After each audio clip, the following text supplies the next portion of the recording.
What's up mga kakwela? Nandito muli tayo sa isang kabuluhan na video. Makabuluhan ba talaga to? Pagkakaalam ko kasi itong itatopic natin ngayon, wala namang kawenta-wenta to, pero sige na, pagtiyagaan na natin. Nandito po tayo para pag-usapan ang buhay at totoong pangalan at totoong pagkatao, totoong gawain at pag-uugali. Walang iba kundi po si Chris Amer Mabawat. Pangalan pa lang, ang baho na. AKA Ballpoint Man. Maraming tawag sa kanya eh. Bulbul man, bukbuk man, durian, langka, durian na tinubuan ng muka, langka na tinubuan ng muka, isang malaking tigyawat na tinubuan ng muka. Ang daming pangalan mo, nakakasuka ka. Isa ng mga pangalan mo, andun na tayo, napaka-unique ng pangalan mo, pero ang sagwa, kagaya ng mukha mo. Si Ballpoint Man, ito po yung vlogger na mahilig makisawsaw sa kahit anumang issue. Basta kumita siya, may kisawsaw siya. Basta magkapera siya, may kisawsaw siya. Ganyan ang gawain ng isang Ballpoint Man, aka Boy Tigyawat. Si Ballpoint Man ay dating defender kuno, aktor kuno, pagtanggol kuno, Migs Molino at ni Mahal. Dali salita, Mamigs. So ito po ay galing sa Mamigs community at ngayon ay tinatawag na Migs Molino community, no? At itong tao na to ay mahilig mambalahura ng kapwa YouTuber, babae man o lalaki, bata man o matanda. Wala siyang sinasanto. Bukod sa pangit niyang mukha, ang pangit din na ugali niya. Paano ko ba nasabi na pangit ang ugali niya? Ganito kasi yun. Nanggaling siya sa Migs Molino community. So doon, pinagsisigawan niya na hanggang dulo habang buhay at ipaglalaban niya doon ng hanggang kamatayan si Migs Molino. Mga naninira at sa mga basher nito. Pero anong nangyari?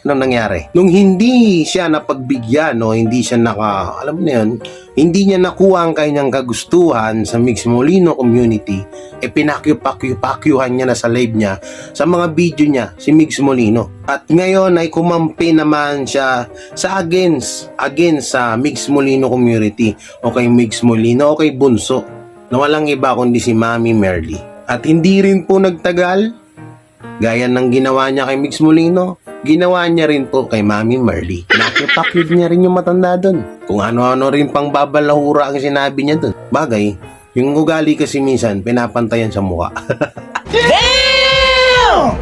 Gaano kapangit ang mukha mo, ganun din kapangit ang ugali mo. Tama naman yun. Minsan may mga ganyang kasabihan eh. At ngayon, ay nasa kalingap na si Ballpoint Man. Hindi ako magtataka na paulit-ulit ko to sinasabi sa live sa YouTube, sa video ko, na balang araw is kung ano yung ginawa niya kay Migs Molino, kay Mami Merly, ganun din yung gagawin niya sa Kalingap community. Saan tayo? May ilang buwan lang yan. Pero may isa pa ako na napuna o na rito kay Ballpoint Man, no, na bakit kahit patay na yung tao, na kahit matagal nang namamahinga yung tao, ay kino-content at pinagkakakitaan mo pa rin. Damn! Alam niyo ba kung sino yun? Walang iba kundi si Mahal. Patay na, matagal na kung patay si Mahal, matagal na pong namamahinga, pero patuloy pa rin na ginagamit ang muka at pangalan ni Mahal para sa kanilang pagkakakitaan. Pinagkakakitaan nila ang muka ni Mahal. At nagtataka naman ako na bakit hindi ito nasisita ng ultimong kamag-anak ni Mahal. Ako tatanungin kung kamag-anak ko si Mahal ba, baka maipakulong ko pa to. Gamitin mo ang muka ng kamag-anak ko, matagal ng patay yan. Kaso yan. Sabagay, marami ako nababalitaan na marami nga itong kaso si Ballpoint Man. Gawa nga po ng mga pambabalahura at hindi ko pa alam kung ano yung mga kaso niya noon. At ngayon, pinapaalam pa namin at inaalam ko pa kung ano ba talaga ang mga kaso niya noon nung nandun pa siya sa Davao. Alaman natin yan, update na lang tayo sa live ko, no? Ito kasi pinagtatako dito sa tao na to na patay na si Mahal, matagal nang patay si Mahal, pilit pa rin nilang dinidepensahan, pilit pa rin nilang binubuhay o pinagkakakitaan ng pangalan ni Mahal at muka ni Mahal. Kung sa tingin mo, kung matino kang influencer at YouTuber, pagkakakitaan mo yung taong matagal nang namatay, papakain mo sa pamilya mo, sa kung may anak ka man o may kung ano pa yung naikinabang sa kita mo sa YouTube, nalulunok nyo yun na kumikitang kabuhayan ng kumikita ng pera nang dahil lang sa mukha ng patay. Matagal nang patay si Mahal pero buhay pa rin at marami siyang nabubuhay ng mga reactor katulad ho nito ni Ballpoint Man. At pilit na binubuhay ni Ballpoint Man yung mga issue na matagal na ring patay. Katulad ho nung sinasabi ni Ballpoint Man na ayaw tumigil ng mixed community na banatan ang community ni Mahal na samantalang hindi naman talaga totoo. Ito kasi yung YouTuber na mahilig sa fake news. Mahilig gumawa o mag-imbento ng mga issue. Na kahit sobrang tagal na nung issue, sige banat pa rin. Basta may pagkakitaan. Damn! At ayan na. Ibabalandra na sa social media yung mukha ni Mahal na matagal nang patay. Check nyo yung YouTube channel niya, ang dami dyan. Na kahit si Migs Molino pinagkakakitaan niya, winawalang niya pero pinagkakakitaan niya. Yung winawalang niya mo yung tao tapos pinagkakakitaan mo. Malupit ka ha. Hindi porket kailangan ng kakapalan ng muka para maging isa kang mahusay, no? Kasi kailangan mo talaga dito ng talagang makapal ang mukha mo dapat dito sa social media. Pero hindi naman ho katulad nitong ginagawa ni Ballpoint Man na kahit patay na ho yung tao, pinagkikitaan mo pa rin. Sa sobrang sama ng ugali ho nito, kahit babae, matanda, mapababae, basta kung gusto niyang balahurain ng buhay at pangalan mo, babalurahin niya. Ito mo, nabubulol na ako sa yung hayop ka. At ang bali-balita ko dito sa tao na to, ay ito po ay napakaraming kaso. Kaya daw to umuwi ng Maynila o kaya lumawas ng Maynila ay dahil umiiwas siya sa kaso na dahil nung mga una niyang mga video ay pinagmumura niya si Pangulong Duterte. Matapang pala atapang pala tao, ahaba tao, atabang. May Ballpoint Man, hindi ka matangkad, mahaba ka lang. Hindi ka matalino, sadyang bobo ka lang. Lalong hindi ka gwapo, wag kang assuming. Dahil lang kamukha mong artista yung alien sa Men in Black. Tandaan nyo yun guys, sa Men in Black yung nagkakape. Yung pelikula ni Will Smith. I-search nyo, Men in Black. Hindi ko nga alam ba't kahit papano may mga nanonood pa rin sa kanya kahit pa 1K, 2K, 2K lang yung mga views niya sa kada upload niya. May mga nauuto pa rin naman siya. Hindi ko alam kung bakit siya nakakakuha ng kakapalan ng mukha ko. Baka talaga sa content lang at sa alam nyo naman ng YouTube, malaki ang kitaan dito. Kaya kahit patay na yung tao ay pilit pa rin yung pinagkakakitaan. Sige, palagay na natin na nandun ka. Pinaglalaban mo ang karapatan ni Mahal. Pero ano pang silbi nun? Matagal nang patay si Mahal. Pero wala tayong magagawa. Kung gamunggo lang talaga utak mo, wala tayong magagawa dun.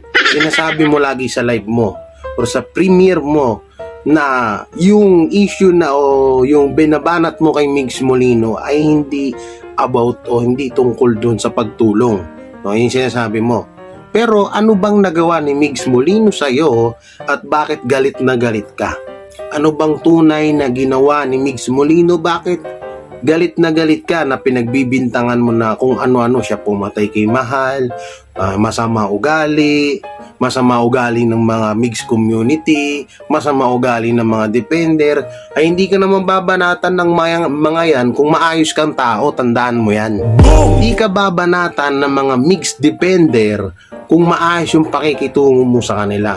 Paalala lang, dati kanilang kasamahan, no? Pero sinuka kanila. Palang mahalata mo na napakapangit na ugali nitong taong to eh. Doon pa lang malalaman mo na basura talaga at may pagkagarapal ang pag-ugali nito ni Chris, aka Ballpoint Man na to. Tapos, pumasok sa kalingap, nakisawsaw sa issue at binanat-banatan ako. Doon naman, wala naman nung problema doon sa pagbanat-banat na yun. Wala akong problema dyan sa akin, promise. Ang akin lang, kung alam mo sana yung punot dulo ng issue, tsaka ka bumanat. Eh hindi, bigla ka lang nakisawsaw, bigla ka lang nakiepal, bigla ka lang sumipsip na parang linta na medyo kahawig mo rin.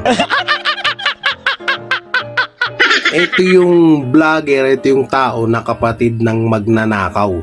Ika nga nila, kapatid ng magnanakaw ang sinungaling. Ito, si ballpoint man si Chris. Napaka sinungaling yun eh. Dapat kasi Chris, eto, ballpoint man, payo ko sa'yo, no? Bago ka makisawsaw sa isang gulo o sa isang community, alamin mo muna ang punot dulo. Hindi yung basta-basta sawsaw ka lang, tapos makikigulo ka lang. Pangit yun ha. Alam kong pangit na mukha mo, wag mo nang papangitin. Alam ko na pangit yung image mo, wag mo na mas lalong papangitin. Wag mo na ibagay sa mukha mo dahil wala talagang kakalabasang maganda yan. Pangit pa rin ang kakalabasan yan. Tandaan mo yan. Dahil sa sinasabi mo may basura sa mixed community, ikaw yun. Sinasabi kang basura na isang tao, ikaw yun. Ako rin, sinabihan mo akong basura, ikaw yun. Sinabihan mo si Mix Molino na basura at mahina na, ikaw yun. Lahat ng mga pinagsasabi mo is bumabalik lang din sa'yo. No? Kaya bago ka magsalita, isipin mo muna lang 13 beses kung may isip ka pa ba, kung may tamang kaisipan ka pa, isipin mo mabuti. At kapag may pag-iisip ka, mag-isip ka muna ha. Isipin mo na mali ang nasa isip mo. Kasi isipin mo na wala ka talagang isip, gago. Gago! Dahil sa kaka-face mask mo, naubos na ng face mask mo yung utak mo. Bago pala sa lahat, sa mga taong naiirita dyan sa face mask, alam nyo kung sino po talaga ang pasimuno niyan? Yan, si Ballpoint Man. Pero hinihiling ko lang sana, huwag magpangtagpo yung landas nating dalawa. Dahil sinisigurado ko sa'yo, sa lahat ng binalahura mo dito sa social media, ibabalik ko lahat yan sa'yo. Tandaan mo yan. Promise yan. At ako nga pala, bago ko ito tapusin, abangan nyo po yung upload na video ng pagkikita namin ni Ballpoint Man. Sana magpakita at pupuntahan ko po ito sa bahay nila para matapos na ho itong gusot naming dalawa. Pero kapag hindi ko po maipapangako na titigil ako sa kakabanan sa kanya kapag once na binabanatan niya si Mix Molino. Dahil wala naman pong ginagawang masama yung tao, tumutulong at hindi ho yung katulad ng ibang charity vlogger na kaya lang tumulong sa mahihirap is para yumaman. Si Mix Molino po ay artista at may sapat na pondo para sa pangtulong sa ating mga kababayan. At ayun, bago ko makalimutan, mega shoutout sa Team Biyaya, Mix Molino Community, Kabunsuan, Team Alfonso, Team Unity, Team Kalason, Team Kalahi, Tribu Ilonggo. Yan, mega shoutout. At syempre sa Team Butete, subscribe nyo rin. Mga charity vlogger din po yan.